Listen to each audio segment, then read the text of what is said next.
दोस्तों नमस्कार। Open secret YouTube channel में आपका स्वागत है।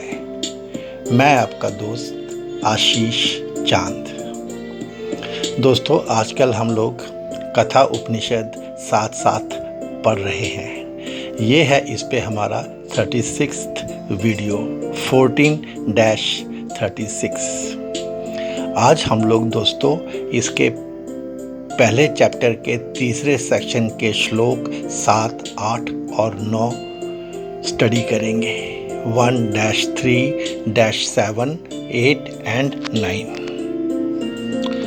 दोस्तों अब means to acquire knowledge about the journey ahead के बारे में बताते हुए डेस्टिनेशन पे फोकस करते हुए यमराज नचिकेता को बता रहे हैं। 1-3-7 यस्त्व विज्ञानवान भवत्य मनस्कः सदा शुचिः न स तत् पद्माप्नोति संसारम चाधिगच्छत। Dharmaraj is saying that he who is devoid of proper understanding, thoughtless and always impure, never attains that goal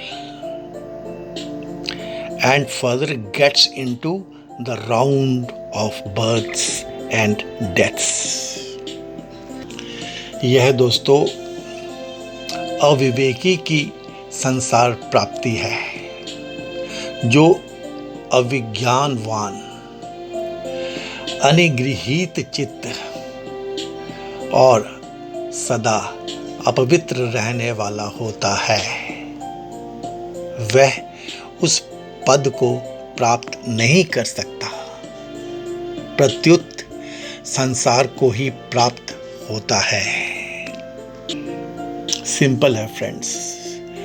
जो अविज्ञानवान अमनस्क है, असंयत चित्त है, जो शायद इसीलिए सदा अपवित्र रहता है, उस सारथी के द्वारा उस पूर्वोक्त अक्षर परम पद को प्राप्त नहीं किया जा सकता। वो कैवल्य को प्राप्त नहीं होता। इतना ही नहीं, वो जन्म मरण रूप संसार को ही प्राप्त होता है। Yamraj is focusing on the destination now. He is talking about successfully reaching the goal.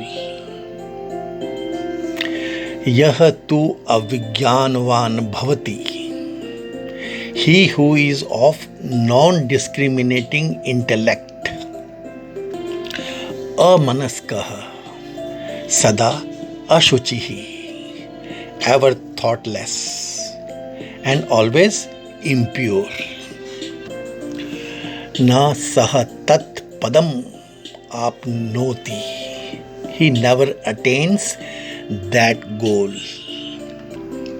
संसारम च अधिगच्छति,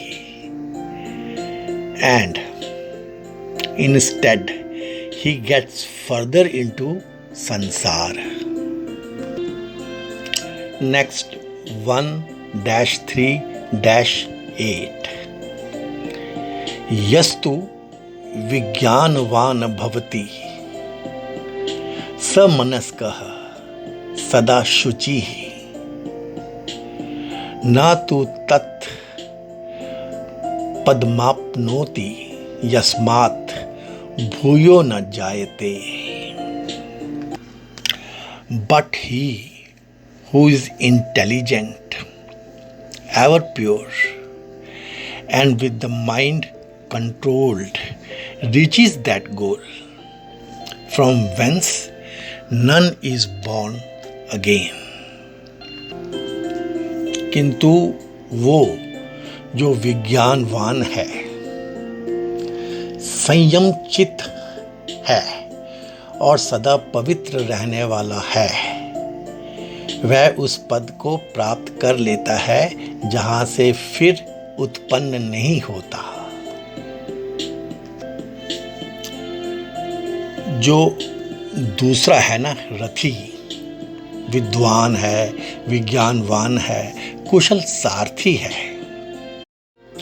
समनस्क है, युक्त चित्त है, इसीलिए सदा पवित्र रहने वाला है, वह उस पद को प्राप्त कर लेता है। जिस प्राप्त हुए पद से च्युत ना होकर वह फिर संसार में उत्पन्न नहीं होता। यह है विवेकी की परम पद प्राप्ति। डेस्टिनेशंस की बात कर रहे हैं यहाँ पे धर्मराज। दोस्तों, हमेशा याद रखिएगा, जब नचिकेता की बात होती है तो आपके उस ज्ञानाग्नि की बात होती है। आपकी वो ज्वाला, वो फ्लेम जिससे आप आगे बढ़ना चाहते हो, परफेक्ट मैन बनना चाहते हो, वह है आपका नचिकेता। और जो यमराज की बात होती है तो ये ओपन सीक्रेट की अंडरस्टैंडिंग है, डेफिनेशन है, जो आज के इंडियन प्रोफेशनल को समझ में आराम से आ सकती है। जब यमराज की बात होती है तो यह है आपका अटमोस्ट इवॉल्व्ड फॉर्म। क्या आप अपने एंड फॉर्म में हो सकते हो? दोनों के मिलन की ये बातें हैं दोस्तों। यह तो विज्ञानवान भवति, but he who is of a discriminating intellect, समनस्कः सदा शुचिः, हु इज एवर थॉटफुल, समनस्कः एंड एवर प्योर, सह तु तत्पदम आपनोति, he verily attains that goal. यस्मात् भूयः न जायते, whence he is not born again. और फिर आता है 1-3-9, विज्ञान सारथिर्यस्तु मनः प्रग्रहवान नरः, सोध्वनः परमाप्नोति तद विष्णोः परमं पदम। The man who has intelligence for his charioteers and mind as rain, he attains the end of the journey, that supreme place of Vishnu. ये है दोस्तों इस पे कि वो पद है क्या जिसे पा लेता है पिछले श्लोक के हिसाब से।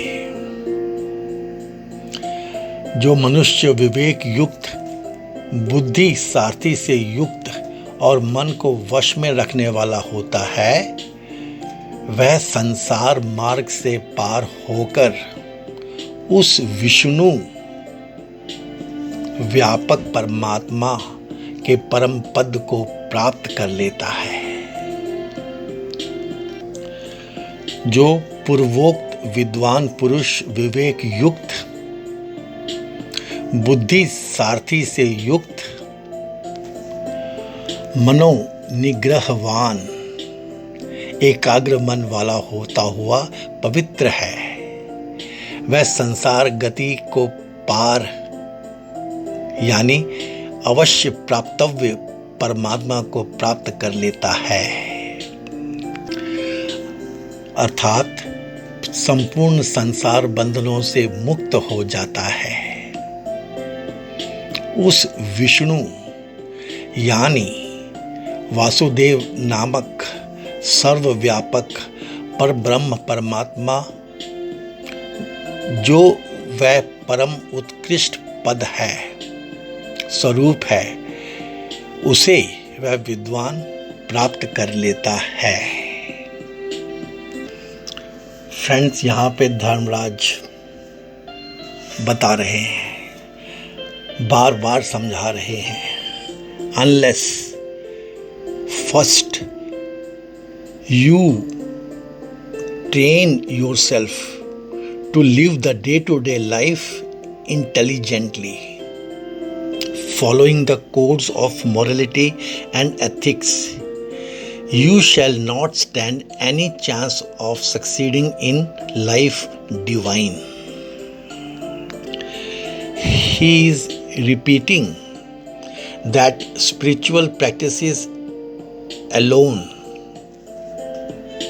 done just for the sake of doing, cannot produce the total effect of perfection or happiness unless you are ready first of all to learn to live a life of truthfulness and perfect well-control, self-control. ये दोस्तों आज के जो modern हमारे systems हो गए हैं, evolved, over evolved, they surely make us forced to understand that our sacred religion is empty, hollow and useless. This is surely a monstrous education. ये जो living life in A self controlled manner की बात की महत्वता बताई गई है दोस्तों, यह आंसर है उन लोगों को, उस थॉट को, उस पंथ को जो भक्ति या कर्म, इवन योगा ऐसे चीज़ों में बहुत देर तक अपना समय बिताएं तब भी कहीं पहुंचते नहीं और फिर खींच के कहीं के कहीं पहुंच जाते हैं। उनको ये उत्तर है दोस्तों। वो कहते हैं हमने तो सब करके देख लिया, जो भी प्रॉमिस्ड है कुछ तो मिलता नहीं। श्रुति कहती है सच desperados indeed are in themselves a sad criticism upon the fall of Hinduism, which is the science of self-perfection. दोस्तों, उन दिनों में भी, वैदिक टाइम्स में भी, when people lived honestly and in goodness, Yamaraj, Shruti is insisting with extra emphasis on the need and importance of living a life perfect, self-controlled for every seeker. कैसे दोस्तों, फिर कुछ देर का जप कर लिया, कुछ अपने हिसाब से दान कर लिया, how can they come to enjoy the blessings of the absolute perfection? ये भजन, ये कीर्तन, ये जप, ये तप, ये टेम्पल गोइंग, ये Brahmin feeding are a waste of time and money. If the devotee is not prepared to keep his mind always under control and thus ultimately come to control in slow degrees the mad rush of the sense organs, how he can reach? ये श्रुति बता रही है दोस्तों हमको. Those who fail to keep up an intelligent self-control upon their own endless sense demands, not only do they fail to climb up the ladder of perfection They shall slowly fall in the scale of evolution and thus reach the lower states of animal existence. When man of his own accord refuses the blessings of his powers of discrimination, which his intellect is capable of, he is deliberately flouting his privileges as man. And when one has thus of his own free will chosen to be an animal, certainly nature shall bless him with the sorrow of the animal being. Man alone is the glorious higher to the supreme joy rising out of the knowledge achieved and therefore of the lived perfections. Friends, it is the lot of animals to live to eat, suffer meekly the gruesome burden of voiceless sorrows. The Shruti here clearly points out that not only do men of no self-control fail to reach the supreme state of joy and peace, but fall back into the sorrow pit, संसार जिसको कहते हैं दोस्तों. Friends, while this stanza we are told of the tragic end destination of the man who does not try to control his sense appetites, the next stanza shows how logical and complete is the style of our rishis of the yore, those personalities around us. Purity पे पूरा focus है दोस्तों. One who is into self-control naturally reaches through the degrees of spiritual growth that state of perfection which, being eternal and immortal, the yogi who has once reached it never comes back. Yasmat bhuyo na jayate, whence none is born again. Friends, common doubt that often comes to the early sadhakas and to the uninitiated sadhaka is that during life nobody can ever remain even for a moment without action, and actions ought to have the reactions. Thus, at death there must surely be a reaction yet to be experienced by the ego center, and naturally the jiva is born again. Any devotee having lived the life of the Upanishads and having thus reached the supreme state too shall have to return back to samsara, into the world of birth and death. This is the doubt, why not? And if man were to come back thus to the realm of delusions again, what is the use of his having undergone such an amount of struggle and having practiced so much of self-restraint and self-control? In what way is he then different from the sensuous, vicious, self-indulgent animal man? This doubt generally dabs the enthusiasm of the sadhak Friends, Shruti here gives the answer to this question, that such a one reaches supreme goal from whence none is born again. The supreme goal is the realization of our identity with the all soul, Brahman.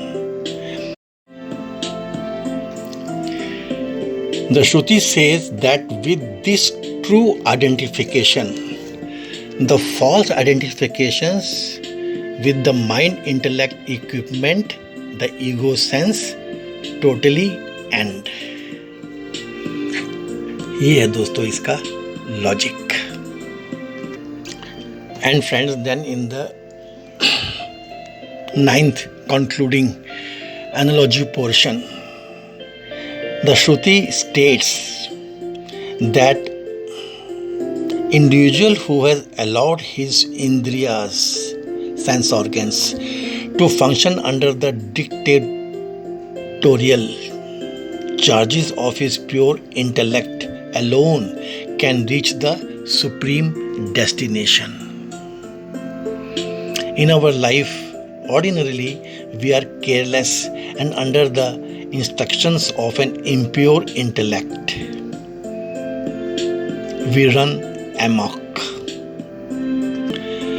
We get panting and exhausted and weary and fatigued. The Shruti is declaring that the real peace is not a product to be concocted from a favorable setting of the sense objects around us.